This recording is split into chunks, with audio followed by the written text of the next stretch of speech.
লোহালী মাটিয়াখানা বৰনামঘৰত গুৰু আসন প্ৰতিষ্ঠা কৰি গায়ন বায়নেৰে ভাগৱত স্থাপন। চাবুৱা লাহোৱাল বিধানসভা সমষ্টিৰ অন্তৰ্গত ভিতৰুৱা যদিও সাম্প্ৰতিক সময়ত শিক্ষা সাহিত্য সংস্কৃতি তথা খেলা ধূলাৰ লগতে আধ্যাত্মিক চিন্তাধাৰাৰে জীপাল এক বৃহৎ অঞ্চল হ'ল লোহালী মাটিয়াখানা।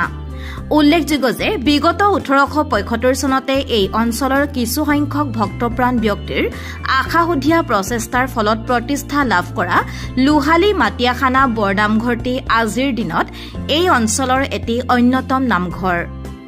সম্প্ৰতি এই বৰনামঘৰটি আটকধুনীয়াকৈ সজাই তোলাৰ পিছত যোৱা দেওবাৰে এক নান্দনিক পৰিৱেশত মেধি আৰু কেইবাখনো গাঁৱৰ ভক্তপ্ৰাণ ৰাইজৰ উদ্যোগত পুৰোহিত কৃষ্ণ গগৈৰ নেতৃত্বত অহা পুৰোহিতসকলে ভক্তিপূৰ্ণভাৱে বৰনামঘৰত গুৰু আসন প্ৰতিষ্ঠা কৰি গায়ন বায়নেৰে আদৰি অনা ভাগৱত ভাগি ইয়াত স্থাপন কৰা হয়।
স্থায়ীভাৱে স্থাপন কৰা মানস হৈ জগন্নাথৰ বামুখী গায়ন বায়নৰ সৈতে ৰাইজ একত্ৰিত হৈ সবাৰ হৃদয়ত হৰিনাম বস্তু প্ৰকাশ কৰি কীৰ্তন বস্তু সন্মুখত এই প্ৰাৰ্থনা কৃষ্ণ হৰি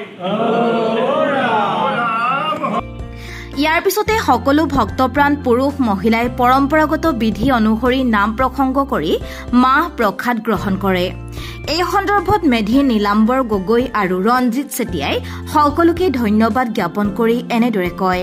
আজি আমাৰ সদৌ লোহালী আৰু ইয়াত মাটিয়াখানাবাসীৰ সহযোগত আমি 1875 চনতে স্থাপিত এই বৰনামঘৰটিত আজি গুৰু আসন আমি এখনি উদ্বোধন কৰা হৈছে আৰু সমস্ত এই অঞ্চলৰ ভকত বৈষ্ণৱক নিমন্ত্ৰণ কৰি আনি তেওঁলোকৰ সাক্ষাতত আমি মানে 3জন দুলীয়াজানৰ পৰা পুৰোহিত নিমন্ত্ৰণ কৰি আনি তেওঁলোকৰ দ্বাৰাই আমি প্ৰভু ভগৱন্ত ভাগৱত আমি প্ৰতিষ্ঠা কৰিছোঁ আজি এই আসনখনত গুৰু আসনত।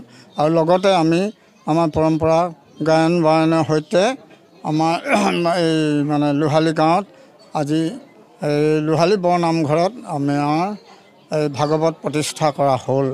আমাৰ বহুদিনৰ আশা এটা আজি পূৰণ হৈছে।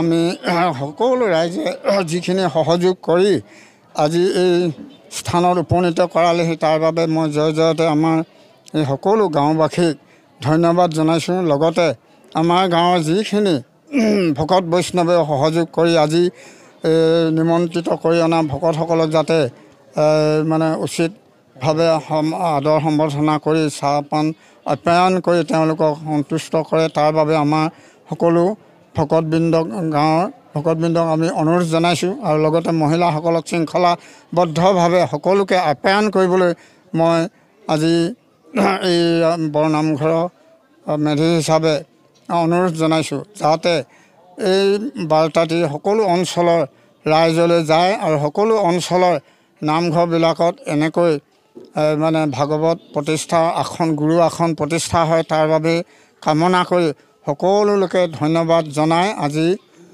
আমাৰ এই কাৰ্যসূচী ইমানতে আমি সামৰণি মাৰিছোঁ বুলি ঘোষণা কৰিছোঁ। আৰু পৰৱৰ্তী আমাৰ কাৰ্যসূচী আছে ভালেমান, গতিকে আমি মূল কাৰ্যসূচীটো ইমানতে সমাপ্ত কৰা হৈছে। ধন্যবাদ।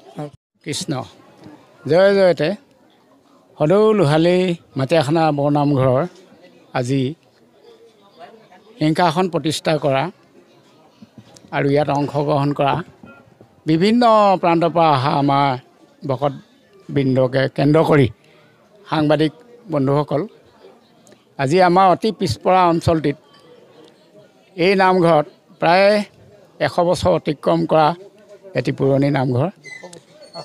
1875 চনতে ই প্ৰতিষ্ঠিত হৈছিল। গতিকে ইয়াৰ যিবোৰ নীতি নিয়ম আমি মণিকূটত আজি এখন সিংহাসন স্থাপন কৰিব যে পৰা হৈছে, আমি গৌৰৱ অনুভৱ কৰিছোঁ। আৰু ইয়াৰ কাৰণে যিসকল উদ্যোক্তাই আমাৰ ইয়াত সহযোগ কৰি তেওঁলোকৰ সহযোগত, ৰাইজৰ সহযোগত আমি আজি উপনীত হৈছোঁ, সেয়ে আমাৰ কাৰণে অশেষ ধন্যবাদৰ পাত্ৰ। আৰু এই অতি পিছপৰা অঞ্চলটিৰ পৰা এনে এটি বাৰ্তা সাংবাদিক বন্ধুসকলৰ মিডিয়াৰ জৰিয়তে সদৌ অসমলৈ বিয়পি পৰিব, তাৰ কাৰণে মই তেওঁলোকক ধন্যবাদ কৈছোঁ।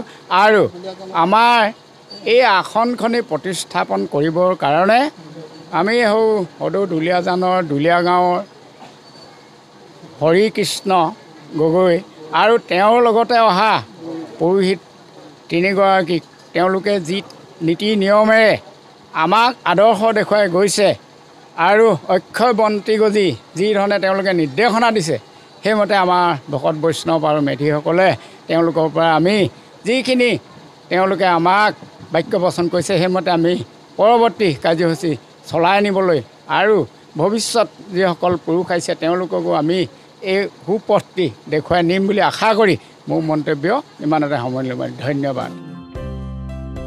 News desk report, Tengakhat live. টেঙাখাতৰ ৰোগীসকলৰ বাবে সুখবৰ।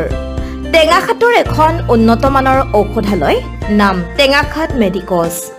ইয়াত ঔষধৰ লগতে প্ৰতিদিনাই ৰোগীসকলে লাভ কৰিব অভিজ্ঞ চিকিৎসকৰ দ্বাৰা বিভিন্ন ৰোগৰ চিকিৎসা সেৱা।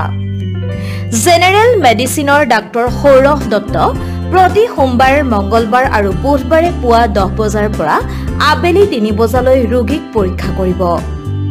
জেনেৰেল মেডিচিনৰ ডাক্তৰ নিশা কোঁৱৰ বৃহস্পতিবাৰ আৰু শুকুৰবাৰে পুৱা 10 বজাৰ পৰা 4 বজালৈ ৰোগীক পৰীক্ষা কৰিব। কমিউনিটি মেডিচিন আৰু শিশু ৰোগ বিশেষজ্ঞ ডাক্তৰ ফাৰহানা শাহিন হুছেইন প্ৰতি শনিবাৰে আবেলি 2 বজাৰ পৰা 5 বজালৈ আৰু দেওবাৰে পুৱা 10 বজাৰ পৰা 3 বজা পৰ্যন্ত উপলব্ধ হ'ব। গতিকে পলম নকৰি শীঘ্ৰেই টেঙাখাত মেডিকছলৈ আহক আৰু অভিজ্ঞ চিকিৎসকৰ পৰামৰ্শ গ্ৰহণ কৰি সুস্বাস্থ্যৰ অধিকাৰী হওক। সবিশেষ জানিবৰ বাবে 9365337898 নম্বৰত যোগাযোগ কৰক।